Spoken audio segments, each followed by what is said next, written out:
Hello everyone, as we're still on a break, today's episode Takeover is from Twisted and Uncorked. Hello, Twisted Humans. Do you find yourself wanting to know more about the latest murder, conspiracy, cult, or haunting? Then this is the podcast for you. I'm Alicia. And I'm Sierra, and this is Twisted and Uncorked. Hello and welcome to episode 73. We are in the first days of July in the real world, but in your world, in the present, for you, July's almost over. Yeah, that's insane. Makes me sad, and we're not even physically there yet. Oh man, the summer is almost over. It's horseshit. And your stormy ass weather is now over here, so thanks a lot for that. I mean, it just keeps happening every day. It's keeping the temperature down-ish. No, it's not. The UV rays were at 11 on a scale of 1 to 10 today. I don't know how that's possible, but that's what my app said. So Sierra should have burst into flames, is what she's trying to say. My skin should have burned off. My pupils should have been gone. They kind of were. I left the house without my sunglasses, and I was like, this was an awful mistake. I had to, my God. My eyes my are watering. eyeballs. I can't deal with eye stuff. It hurts. Don't you dare. Ugh. Yeah, no kidding. Wear your sunglasses, guys, especially if you have light eyes. My mom gives me shit all the time because I have blue eyes and I wear cheap ass sunglasses all the time. And she's like, that's not doing anything. You're going to go blind one day. I'm like, oh. I also can't afford expensive sunglasses, so I don't know what you want me to do with that. I bought my sunglasses at Walmart. Is that a problem?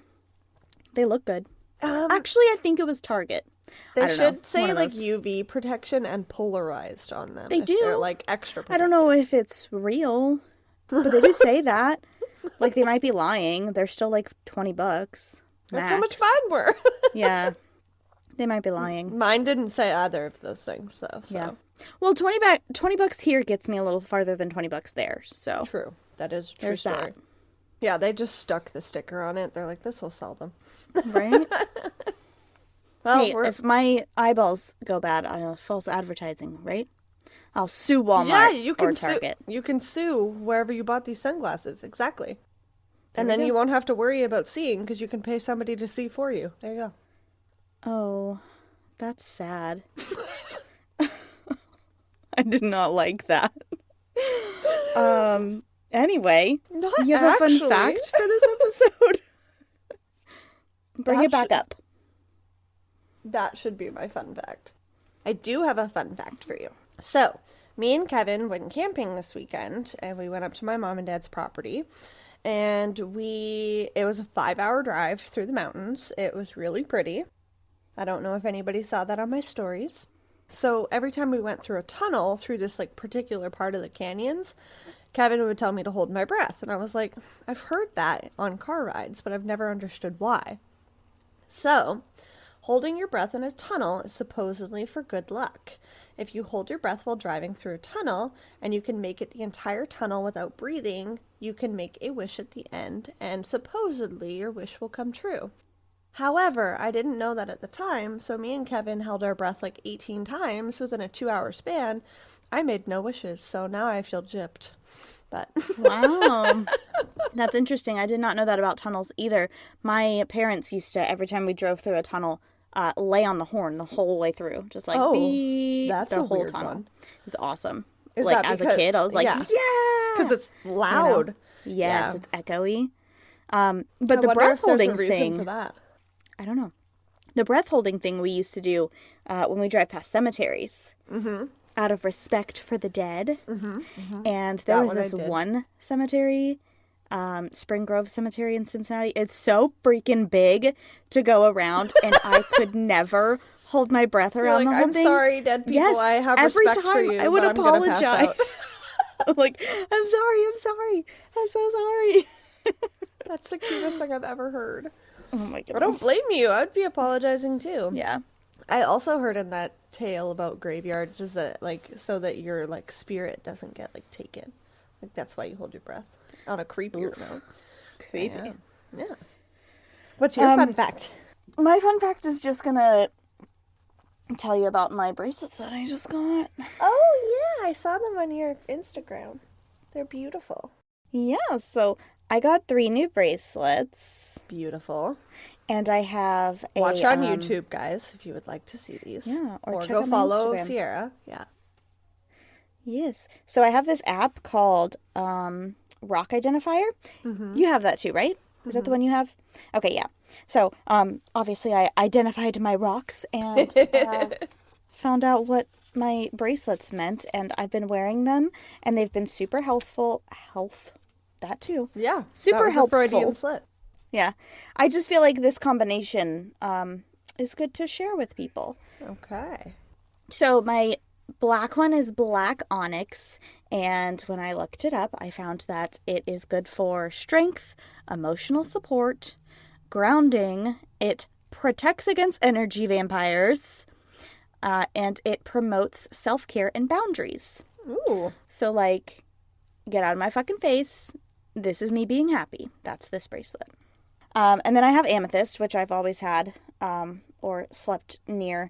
I like that these ones are like rough crystals, though. Like, they're not beads. I don't like the bead ones as much. But the amethyst is for calming, peace of mind. And then, it improves communication and inner guidance and acceptance to the divine. So that's why I like to sleep with it, so I can have prophetic dreams. I like that. And then the moss agate I got also, and this one is for abundance, crop growth, wealth, strength, concentration, detox, and purification. So basically it is for, it's good for your wallet and it's good for your body. Helps you grow and be strong and also make some money. So as a, human, really, today, I feel like all 3 of these are super helpful to my brain. I like it. Did you just pick them because you liked them, or did you scan them and know what they were before you bought them? The amethyst I bought because I knew what it was. The other 2, I just liked them. And then I came home and saw what they were and was like, that's why you trust your gut. They're perfect. I feel like crystals kind of call to you in a way, too. I always feel like that when I go in a store, and if I pick it up and it doesn't feel right, I'm like, man, not for me. Yeah. I love them. I noticed that your son does that, too, and it's very cute. Oh, yeah. He loves crystals. Love it. Now let's talk about this sangria? Our smoothie bowl, our alcoholic smoothie bowl. That's not what this is. Our sangria today, the recipe was for a peach margarita. And I chose this minus the tequila and add in the wine. The rosé from last week. Prophet? Yes. Prophecy. Okay, yeah. The Prophecy rosé. It's pureed peaches with the Prophecy. I did put what's that stuff called? Lime triple juice? sec. Oh. No, I did put triple sec in mine. And agave syrup. I was out of lime juice, which sucks because I feel like this is really good, but it would be better with the lime juice. What did you think of it? I love it. It's delightful. I went on a hunt for peaches today. I could not find fresh peaches. I could not find frozen peaches. And then I was like, what the fuck? Did everybody buy everything? So I had to get canned peaches. As a result, I did not add simple syrup or agave because they already kind of do that with canned peaches to make it preserve. So it's really good. I only had a little bit of lime juice left, only about half of what the recipe called for, but I love it. Yeah. It's so tasty. Made my one drink that you'll see on TikTok, obviously, as, instructions on TikTok. And then I still had more peach puree left over, so I did this one just the peach puree and wine, like half and half, and it's also just as good.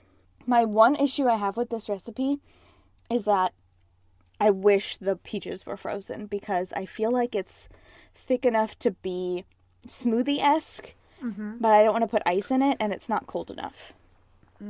So if the peaches were frozen, I think it would be better. Yeah, mine were definitely straight from my car from my lunch break, so they were warm. Yeah.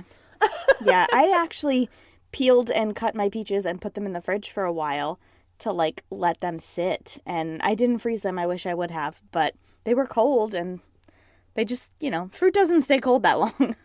Apparently not. Not in Alabama, I guess.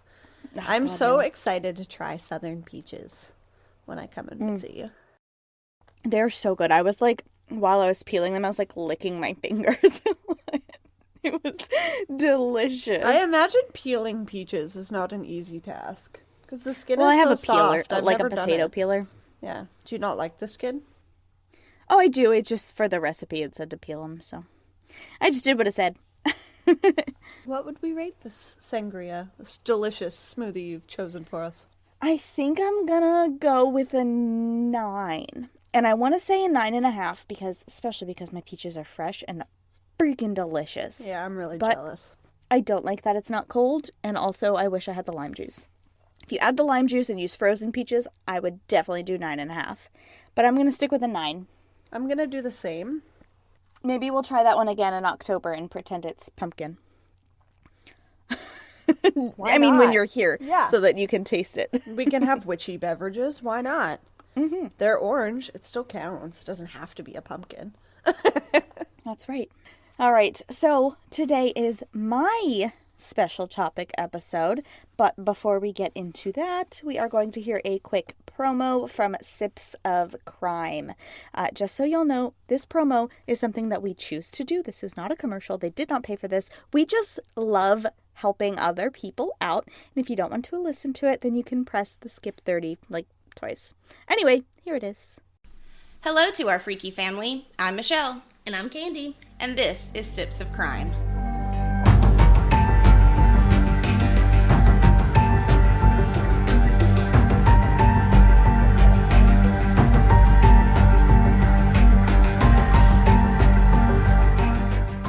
Candy, what's better than true crime and good wine?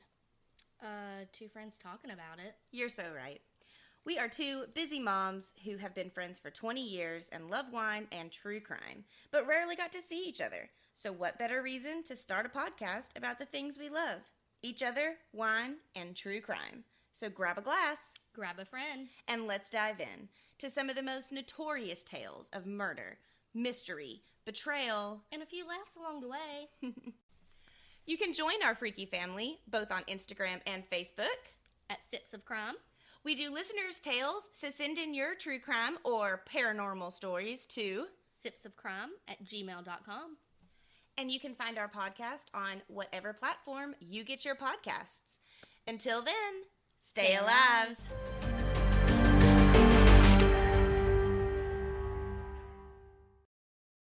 All right, so today's topic is woods, right? We did a woods story last week. Today we're doing woods again.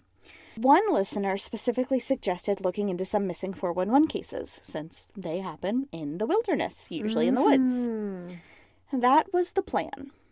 Oh, God. But then I fell down a rabbit hole. And so today I am going to cover, like, the basic gist of what missing 411 is, and then talk about some of the many cases that are included. Oh, gosh. Like a little shallow dive. I like it. Yes. So for those who don't know / don't remember, because Alicia did a little bit of missing 411 stuff in, what was it, episode 21? Yes, ma'am. Yes. Missing 411 is a book. It's a book series written by David Paulides. Incredible book. There's freaking a ton of them. Like, so many of them. There are also at least 2 documentaries about it. One that is just called Missing 411, and the other one is called Missing 411 The Hunted. I watched both. I don't enjoy that title. Right? I think it's pretty obvious how I fell down this rabbit hole watching all these documentaries. But Yeah, it's like the creme de la creme of missing persons and or stalking stories. It's like true crime lovers crack, which is terrible because these people went through a significant amount of stress and anxiety and possible death. So, I mean, yeah, definitely rest in peace / we love all of those people and sending love and light, but very interesting. Definitely. So let's talk about who David Paulides is. Allegedly, because I don't want to piss him off. He spent about 20 years in law enforcement in California from like the 80s to the 2000s. After he retired, he never really stopped working. He just became a sleuthing investigator like we all strive to be. And then he started writing books that he self-published on his findings. His first book was about Bigfoot. Maybe being a police officer all those years put him off his rocker and turned him into a weird conspiracy nut. Or maybe he has information that we all wish we had. Information that the government doesn't usually share with civilians because they don't want us to freak out. Yep. According to an article by Lachlan McClelland on the Historic Mysteries website, the name Missing 411 is likely derived from the computer term 411 that, quote, refers to data that cannot be found or a corrupted link, end quote. It could also be derived from the phone number 411 that you would call to get information back in the day. Oh. Isn't that also like the 911 in one country? I don't know. I thought it was for some reason. 411? I don't know. Any I know of our international listeners, let us know. I'm pretty That sure could be stupid. 111 is, or 999 or something in another country. I don't know. There's a lot of fucking countries, so it could be. So in either context, Missing 411 suggests that a person has disappeared and that the information needed to solve that disappearance is missing. Missing information. David Paulides put it plainly by saying that all of these cases he included in his research happened in, quote, very unusual but very similar circumstances. To dive a little deeper into their circumstances, David Paulides put together a list of characteristics recently. This list can be found on the documentary Missing 411 The Hunted, but I'm also just going to share it with you. So Missing 411 cases meet multiple or sometimes even all of the following characteristics. The victim who disappears makes a decision to leave their group right before. So they are not left from the group, they do the leaving, they walk away. The disappearance happens in the mid to late afternoon.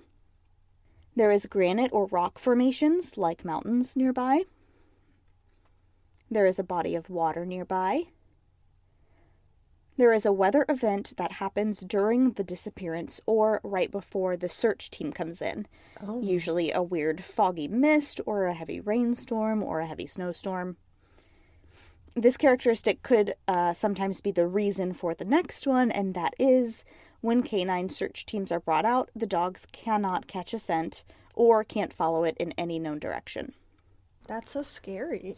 I know. It's like they vanish. Exactly. Ugh, like somebody poofed them.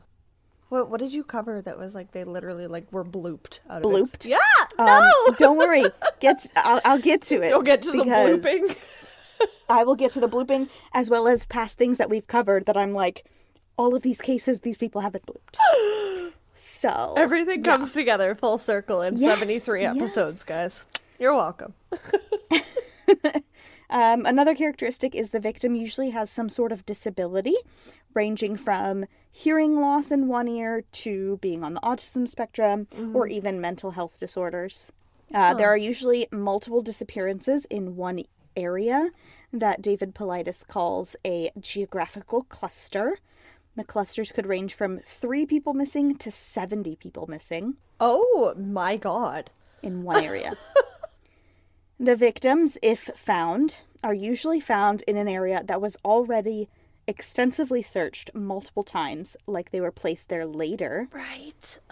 They blooped back. Yeah. They are usually found, if found, with their clothes missing or taken off. And if they're found, the cause of death is unknown. Ugh. David Paulides has never come out to say that he believes that there is one definitive answer to what is causing these people in Missing 411 cases to go disappear. Whoops, I didn't proofread that paragraph. It was me last week. What did I write? You know what I mean. Yeah. But there is a sort of understanding among interested peoples that something or many things unknown is causing this phenomenon. Ooh. They don't think it's just a coincidence that so many people have gone missing under these same circumstances. Twisted and Uncorked will be right back. If you prefer not to listen to ad breaks, head on over to patreon.com/twistedanduncorked for more information on receiving ad-free episodes. So before I get into the cases, I do need to point out that it has been brought to many people's attention, allegedly, that sometimes David Paulides likes to force a story into this category after it's already been debunked. Like when the family admits that there was a mental health issue, or when it's clearly an animal attack. But we are going to today get into a few cases that legitimately are unknown and unsolved, and talk about the conspiracies related to them. I'm so excited. On July 10th, 2015, Jessica, her spouse Dior, and their 2-year-old son Dior Jr. went camping with Jessica's grandfather, Robert, and his friend Isaac in the Rocky Mountains of Idaho. Around 2:40 p.m., Mom and Dad went down to the water, asked little Dior if he wanted to stay with Grandpa at the campsite or if he wanted to come with them to the water. He said he wanted to stay, so they watched him walk up to the camper while they walked down to the water. Grandpa's friend was already at another spot at the water. 10 minutes later, when Mom and Dad headed back towards the campsite, Dior was missing, and they called the police immediately. Mom and Dad thought he was with Grandpa. Grandpa thought he was with Mom and Dad. Playing devil's advocate, there are many people who suspect the family of foul play in this missing situation. Some people said Jessica never wanted kids, though she does have 2 other kids with an ex that she has partial custody of, so that doesn't make sense to me. Yeah. Other people say it was probably an accident that they covered up, and they know more than they're telling because they wouldn't take a polygraph. Huh. That doesn't mean anything.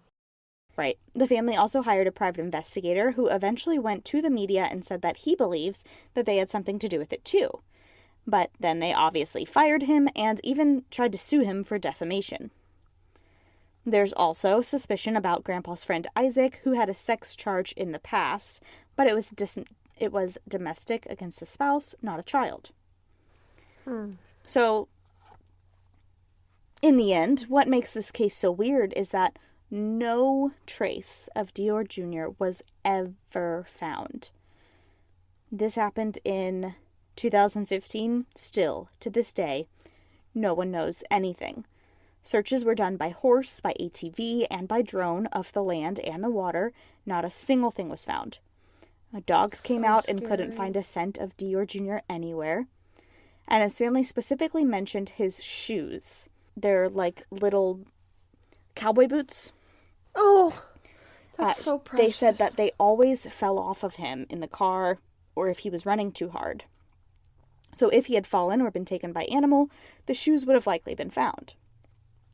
And it was unlikely that a human took him because if they were on foot, they would have been seen, and if they were in the car, there was only one road to and from the campsite, so they would have driven by everyone there. Also, one more thing in favor of the family not being involved is that Grandpa is now deceased, died in 2019, and Mom and Dad are now divorced.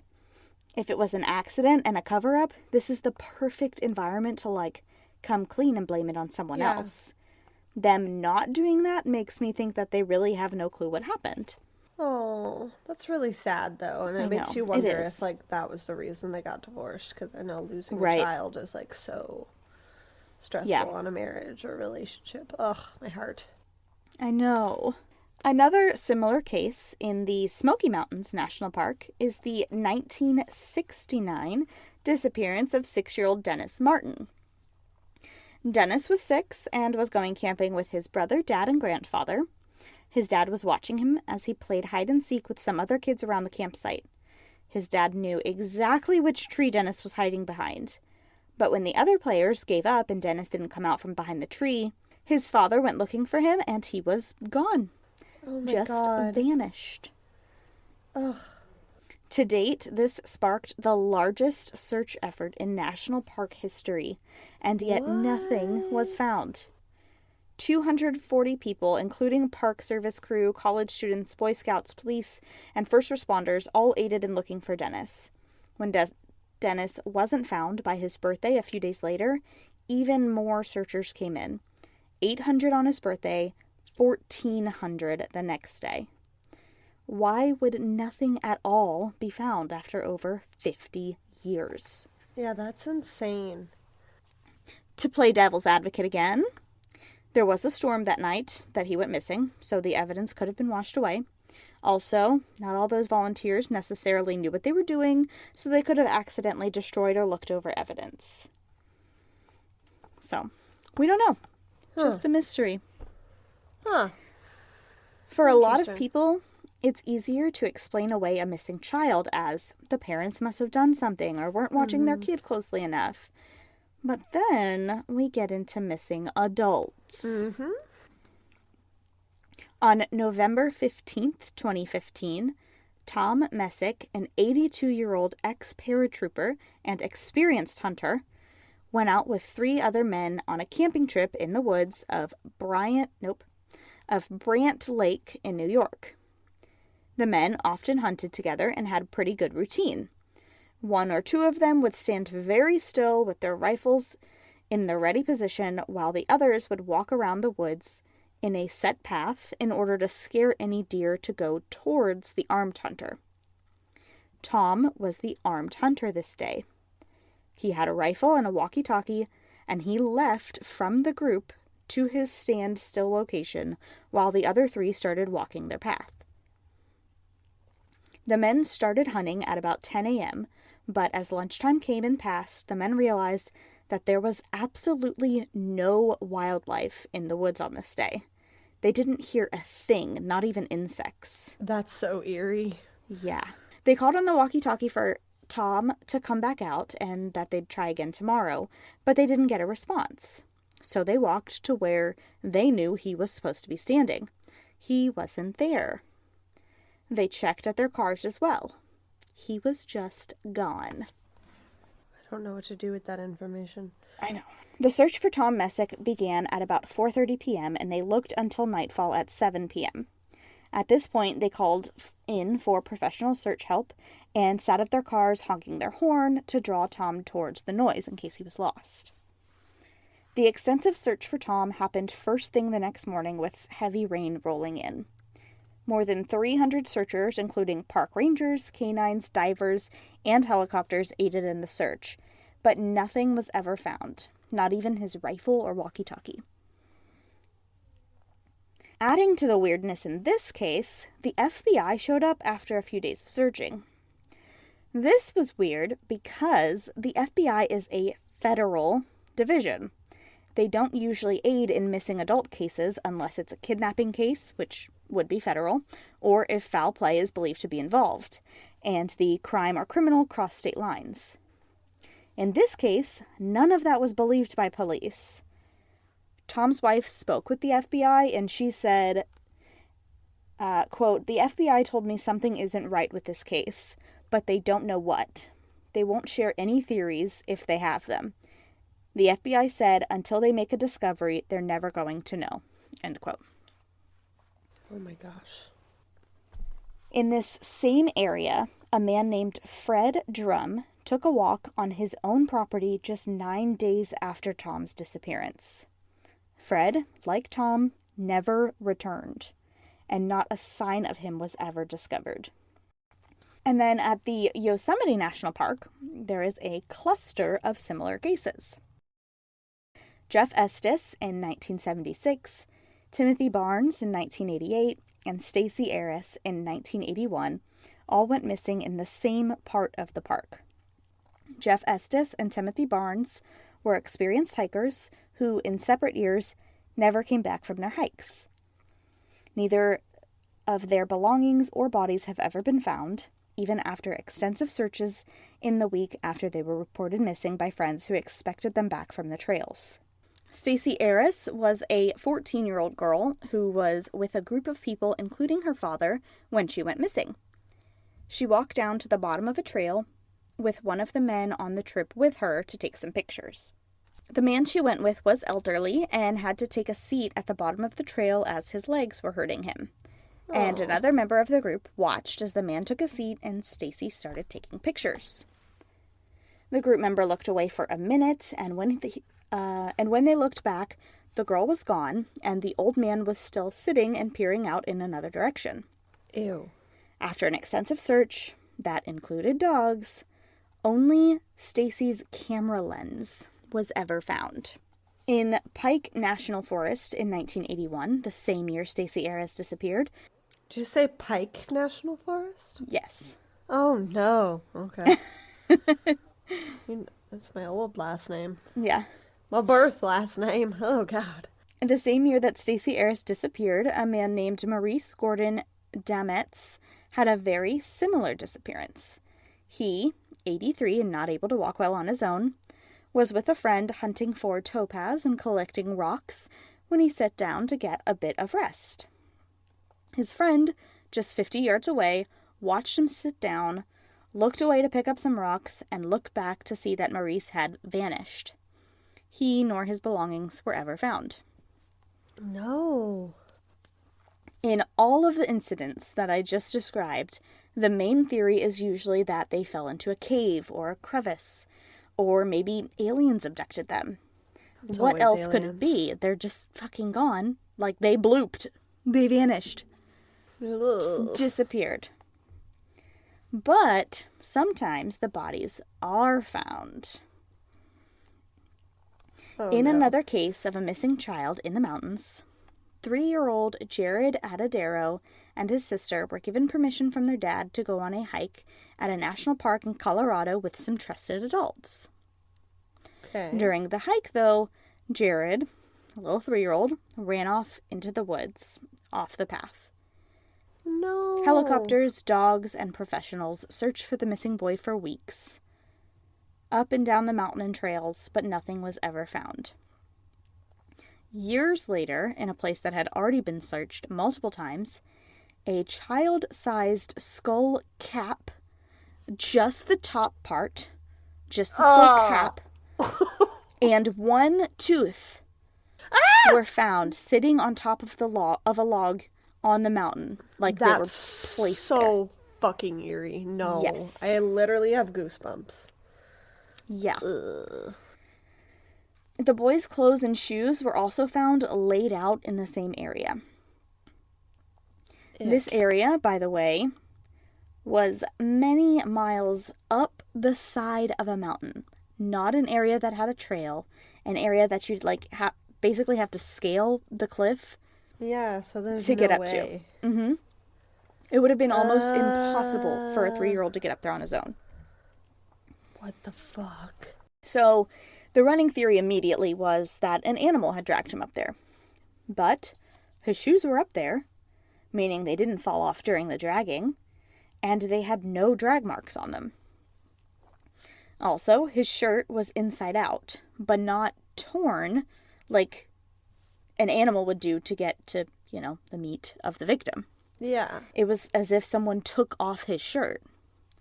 His pants, too, were not ripped. They weren't whole, half of them were missing, but the thread was all over the ground, so it seemed pretty obvious that they were whole at one point before rodents started pulling at the thread for nesting.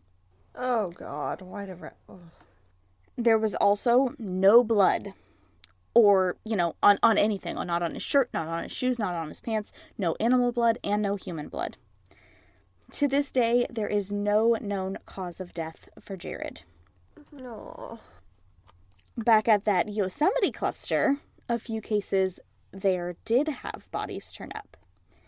An employee of the park, John Belvins Cogdell, who was off duty at the time, went missing from the same area that Stacy, Jeff, and Timothy did, but John went missing in 2018.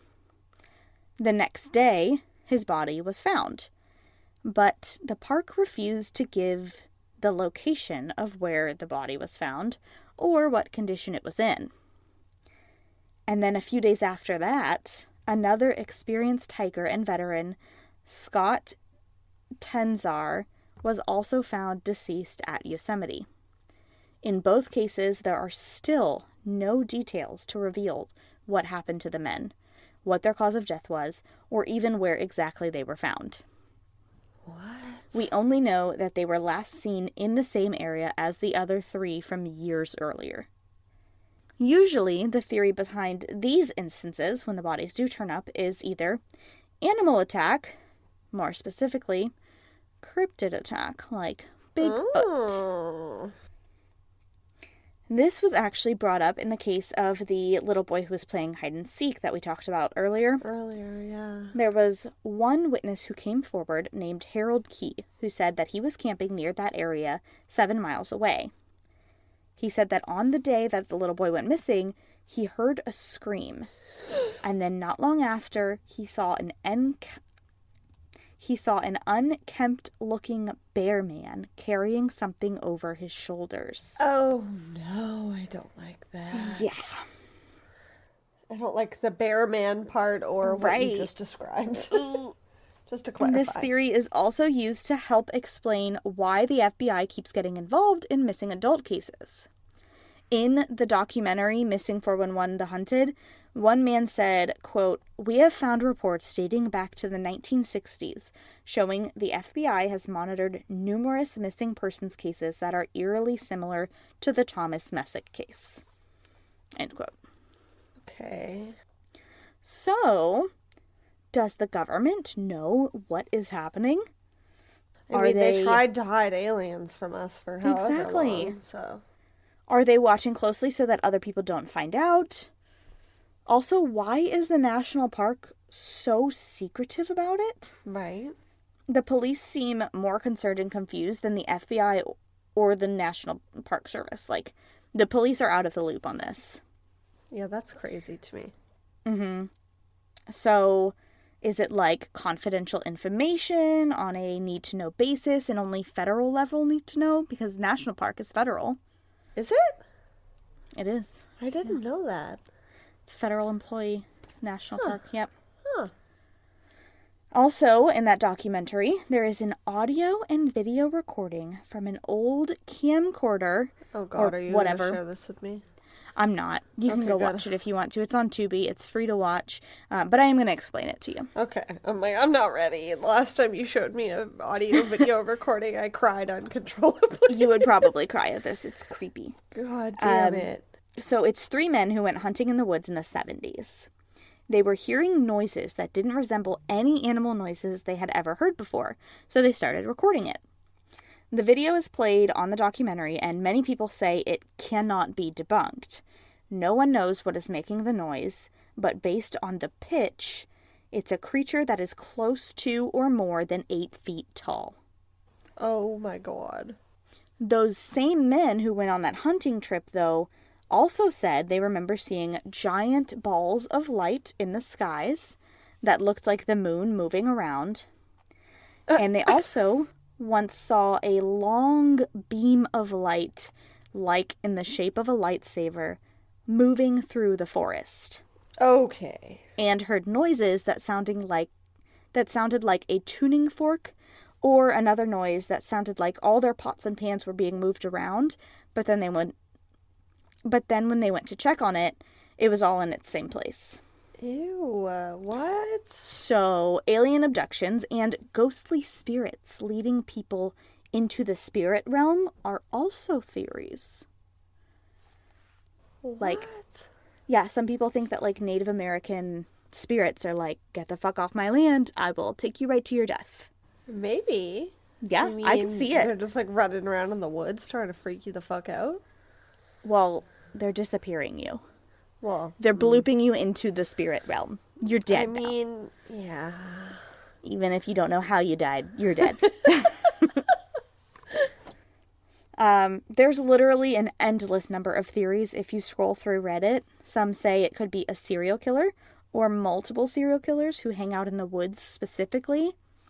I've seen some people mention theories about cannibals that live off the land, like in The Hills Have Eyes. No! Like creatures that are technically human but also hunt humans.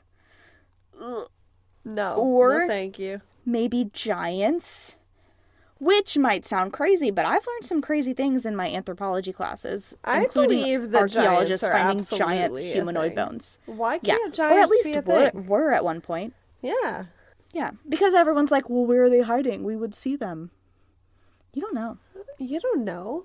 Yeah. It could also be a dimensional thing, like in the show Debris, that all of you need to go and fucking watch already because it's What amazing. is it on? I think Prime. I could be wrong though. Debris? Debris. What's it about?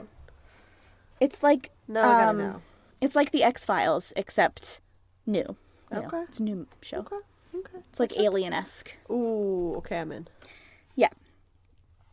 Or maybe it's like a glitch in the Matrix or a simulation. These people are just getting deleted. In another dimension, if they're like somewhere else, maybe they can even see us and just can't reach us. Yeah. Or maybe the Earth is just pissed and it's swallowing people. Like caves, but they're not there until no one's around, and then it opens up and closes again after it takes you. Oh my god, have you believe seen the it. movie, I think it's The Happening? Hold on. Yeah, The Happening. With Mark Wahlberg in it, where Oh yeah. yeah, it's like, I mean, in that, humans are taking each other out. It's because the Earth is mad, so, I mean, Yeah. not unheard of. Exactly. That movie is fucking so terrifying. If Yeah. you guys have never seen it, go check it out. The scary truth here is that literally all of these theories can be true at the same time. Yep. Because there is nothing ruling any of them out. And all of these same theories can be added to the list of theories for the tens of disappeared and unsolved cases we've already covered. Like sleepwalking. Yuba County 5. Yeah. What happened to them? The Jameson family randomly found their bones. Yeah. Lars Matank just disappeared into the woods. Yeah. The Flannan Isles lighthouse keeper. All three of them just blooped. Yeah. There's so many creepy cases that are similar to these ones. Madison Scott? Oh, God. Yeah. I actually saved 3 more missing 411 cases that I just didn't have time to add to in this episode that I plan on covering as well. Like 3 that are all similar. Oh, okay. Gotcha. Yeah, like 3 in 1 probably. But like people are just dis-fucking-peering and no one knows why. Yeah. What is your theory? I don't know. I don't want to think that it's a government cover-up. That feels too easy. I like the idea of, like, some sort of cryptid and or, like, mysterious being at bay. That's fun. I hate to think that The government an already has too alien- much power, so I don't want to give them more. Oh, yeah. But, yeah, and I don't want to think that an alien would do that. Well, I would hate so- to think that an alien, a cryptid, or a spirit would take children. Yeah. That saddens but if me. you gotta eat and they don't know that it's a kid, I don't know. I don't know.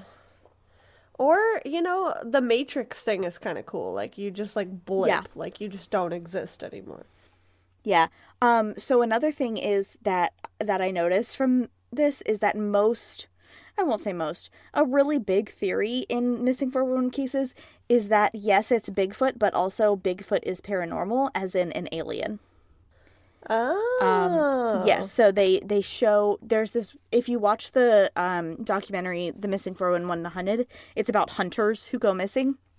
And this one hunter is talking about, she didn't go missing, but she's talking about how she saw basically Bigfoot, except he was invisible. What? So it was like a weird blur in the shape of Bigfoot. But she could still, like, see the trees and shit. But it was just, like, this blurry outline of Bigfoot. Oh, like a little blobby kind of, Yes. like, mist. Ugh. Yeah. Yeah. I imagine, fucking like, creepy. jelly. Like, see-through jelly. Yeah. Just moving through the woods. Yeah. I don't love that. That's so wild. That's a big theory. What? Also, since you just talked about the glitch in the Matrix, can we discuss the fucking LHC thing that just happened? the Large Hadron Collider. Oh, 'Cause as we're recording this, it's the 6th. And yesterday, the Large Hadron Collider was turned on again. Mm-hmm. And I wonder, does anybody feel like we're in a different timeline? Because that would be interesting. Are we or are we not? I don't know. I definitely had a really What off is this day today, timeline? but I don't think that counts as being a different timeline. Yeah. I was manifesting a good new timeline, so Yeah. I don't know if I'm in a off one or not. I'm good with my current timeline. I would just like to improve some aspects of it, but, you know, beggars can't be choosers. My issue with this timeline is the fact that our rights keep getting taken away Yeah, instead of that's given fucked back. up. And But then that's an while I was American at the thing, so. dentist, the news was playing above me, and all sorts of more fucked up shit is happening there too. So, yeah, That's very true. But again, all of that happened on 4th of July, which was the day before. So maybe we flipped over to a new timeline. Maybe. Let's hope. Wild. Wild. What is your favorite theory? I don't know. For the ones that, honestly, I really think it's people living in the hills. I don't want it to be, but The Hills Have Eyes scares the fucking shit out of me. That's like the worst movie I've ever seen. I can't do it. Oh my god, it's so terrifying. I literally cannot bring myself to do it. Yeah, and I feel like Descent, that's another one. It's the same fucking thing, except they go down into a cave into the side of a mountain. It's fucking terrifying. Never seen that either. Yeah, both of them. Ugh.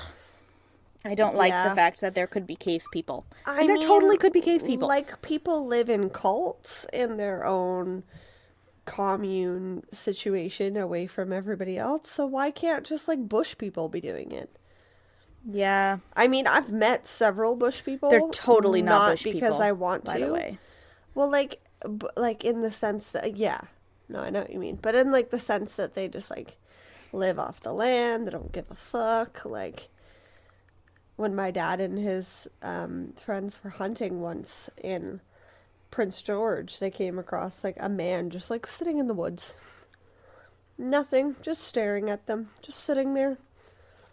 Like, dead staring at them. And my dad's like, we should leave. This is what the Hills Have Eyes people look like. Ah! No! No! Yeah. They're, like, humanoid, but they're not okay. They're like zombies. I don't like that. Yeah, they're, like, not okay at all. I'm upset about that. Yeah, it's yucky. It scares me really bad. Yeah, no kidding. Yeah, I'm still never going to see it. Yeah, don't. But let us know what your guys' favorite theories are, because this is a very interesting phenomenon that's just like... Yeah. And, like, The Sierra didn't simulation- even get into, like, the people that were, like, haunted, so, like... Right. Yeah, the simulation theory is also one that, like, gets to me, that, like, that could totally be it.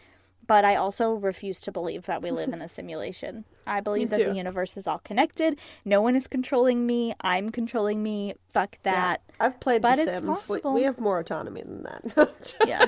I hope. I'm joking. I That's hope so it's not all a crazy. simulation. Yeah.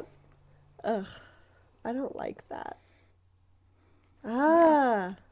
Yeah, if you're going to go in the woods, guys, stay safe. Stay with somebody. Have a buddy system. Yeah. Because are do there that. any situations where people have been blooped or just disappeared together? I mean, yes, in general, but I mean in the In general, 411 yes. sense. In the missing 411 sense, Oh, no. like Unless the Yuba County 5. 2 girls in Panama that went missing Oh, in Panama. yeah. That could have been Yeah. a 411 situation. It could All that have. was found was their creepy folded Photo? clothes and camera. The camera. Yeah. I think one of their foots was found also. Oh, I don't like A that. foot and a I don't know shoe. if I knew that part. Yeah. I'm out. That's sad. I don't like it. It is really sad. Because, like, we should just be able to enjoy life and nature without our foot being found in the woods months later. Like, God. Yeah. It's scary, for It sure. is scary. Friendly reminder to go and get your Birdie personal alarms. And use our code Twisted10, because why the fuck not? Oh! Yeah. I feel like it seems like these people are lured, though. Like, I feel like they but, don't have control over it. Something like Because not out of they body, but, willingly like, leave their friends or their group. Like something's calling to them, like psychically, or, you know, which is what makes me think aliens or cryptids. But I want to believe that they wouldn't do that. Yeah, no kidding, hey? Yeah. I don't love it. It's scary. I don't love it. Anyway, Yeah. tell us your theories. We need to know them. Yeah, you can email us at twisteduncorked@gmail.com, or you can hit that little contact us button on our website. Yep. Or you can just, like, DM us on Instagram or whatever. Yeah, That's cool, too. Send us your thoughts, feelings, personal opinions. Do it. Well, anyway, today is July 19th. Yes, it is. Today is Sarah Good's Curse Day. Check out episode 71. Today is also Lizzie Borden's birthday. Check out Patreon bonus episodes at the $5 level. Yeah. But on this day, in 2009, a black hole, or black spot, was discovered on the side of Jupiter. What is it with you and Jupiter and Saturn? Stay away from these planets. Let me tell you about Jupiter right now, because it's fucking insane. It is believed that some sort of comet hit the planet, and based on the size of the hole in the atmosphere, it was over 1 million times more powerful than the atomic bomb that hit Hiroshima. Yeah, goodbye. I'm good. But the good news is that Jupiter is a fucking beast. No kidding. And apparently it just keeps fixing itself. What? Remember that giant storm 3 times the size of Earth, the eye of Jupiter? How could I forget? Apparently that gets smaller and smaller every single year and will be completely disappeared very soon. This giant hole in the atmosphere also keeps getting smaller and will soon be completely gone. So Jupiter should just we try and keeps live on rebuilding Jupiter? itself. Is that the moral It of the sounds like story? it. Jupiter's strong as fuck. Maybe it's because humans don't live there, actually. Yeah, because humans Aren't there to destructive weaken the planet. fucking assholes. No offense to all of us. Yeah. That fucking Jupiter is strong as shit. That's my new hero. Okay, I love Jupiter. Jupiter, Ruth Norman, Sarah Good. We just continue to add to our list of heroes, guys. Yeah. We can stop calling Jupiter the place where boys go to get more stupider. Okay? Jupiter's fucking awesome. I've never heard that before. What? I love You've never elementary heard school. girls go to Mars to get more candy bars, boys go to Jupiter to get more stupider? No, but that's my... You're crazy. That's amazing. I would say that should be the name of the episode, but it does not make any sense to what you've talked about this whole time. It does not make any sense. That's awesome, though. Yeah, I'm moving to Jupiter. If this planet goes tits up, I'm moving to Jupiter somehow. Yep. Great job. I can't wait to hear the other Thanks. ones that you have picked out. I'm excited. I'll probably do them for Unsolved. Yeah, and if you're craving more Missing 411, go back to a little throwback episode and listen to episode 21. I did 2 of the hunted ones. Yeah. So, gross. Also, 100% go watch those 2 documentaries on Tubi. Yeah. Just type in Missing 411. Both of them will come up. The one that's called Hunted has the video of the lightsaber ghost and the paranormal Bigfoot and the creepy the moons that are moving around in the sky. Yeah, that the one creepy freaked me noises. out. All that stuff is in there. It's fucking crazy. You've got to see it. But yeah, great job. We love you guys lots. Don't forget to leave those 5-star ratings and reviews. Go check out our Patreon. Check out all of the freaking episodes that we have if you're new here. And we'll see you next Tuesday for a brand new episode. And in the meantime, Keep it twisted. Thank you for listening to Twisted and Uncorked podcast. Remember to leave a 5-star rating and review wherever you are listening now. It really is the best way to spread the word. You can also check out all of our sources and materials, as well as photos for the episode, on our website at twistedanduncorked.com. And you can follow us on social media at Twisted and Uncorked or Twisted_pod on Twitter. Thank you so much for all of your love and support, and we will see you next Tuesday for a brand new episode. Cheers!